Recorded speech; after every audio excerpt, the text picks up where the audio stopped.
அஸ்ஸலாமு அலைக்கும் friends, welcome to just for you JFU. இன்றைக்கி நம்ம சேனலில் சூப்பர் டேஸ்டியான, அதுவும் இப்போது சீசனுக்கு கிடைக்கக்கூடிய நெல்லிக்காய் வச்சு தான் ரசம் பண்ண போகிறோம். அது எப்படி செய்யலான்றதை பார்க்கலாம் வாங்க. ஸோ இம்யூனிட்டி பவராக இன்க்ரீஸ் பண்ணக்கூடிய இந்த நெல்லிக்காய் வச்சு நம்ம பண்ண போகிறோம். ஒரு 3 நெல்லிக்காய், பெரிய நெல்லிக்காய், ஒரு பச்சை மிளகா, 1/2 இன்ச் அளவுக்கு இஞ்சி நறுக்கி போட்டுக்கோங்க, ஒரு 10 பல்லு பூண்டு, ஒரு தக்காளியை நம்ம நறுக்கி போட்டுட்டு ஒரு 4-5 கருவேப்பிலை போட்டுக்கோங்க.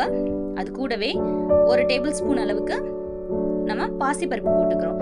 1/4 டீஸ்பூன் பெருங்காயத்தூள், 1/4 டீஸ்பூன் மஞ்சத்தூள். இது எல்லாத்தையும் ஒன்றா சேர்த்துக்கோங்க. இதில் ஒரு 1/2 லிட்டர் அளவுக்கு தண்ணி வச்சுக்கோங்க.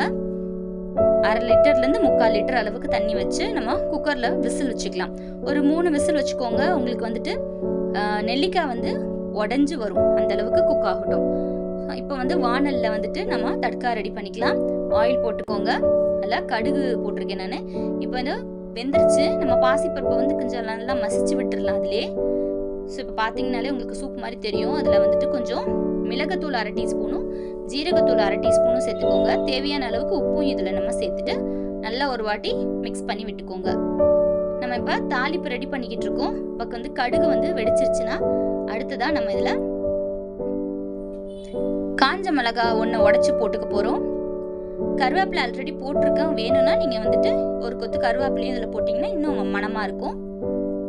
இப்போ இதை அப்படியே நம்ம எடுத்து ரசத்தில் சேர்த்துடலாம்.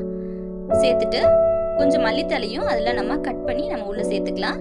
இதை ஒரு கொதி நல்லா விட்டுட்டு அதுக்கப்புறம் நம்ம அடுப்பு ஆஃப் பண்ணிடலாம். அவ்வளோதான், நம்மளோட டேஸ்டியான நெல்லிக்காய் ரசம் ரெடி ஆயிடுச்சு. உங்களுக்கு இந்த புளிப்பு பத்தலைன்னா ஒரு 1/2 லெமன் அளவுக்கு நீங்கள் புளிஞ்சு விட்டுக்கலாம். ரொம்ப டேஸ்டியாக ஹெல்த்தியாக இருக்கும். நீங்கள் சூப் மாதிரி கூட குடிச்சிக்கலாம். அப்படி இல்லைன்னா நீங்கள் ரைஸில் போட்டு சாப்பிட்றதுக்கும் உங்களுக்கு ஒரு டிஃப்ரெண்ட் டேஸ்ட்டில் இருக்கும். கண்டிப்பாக இந்த வீடியோ ட்ரை பண்ணி பாருங்கள்.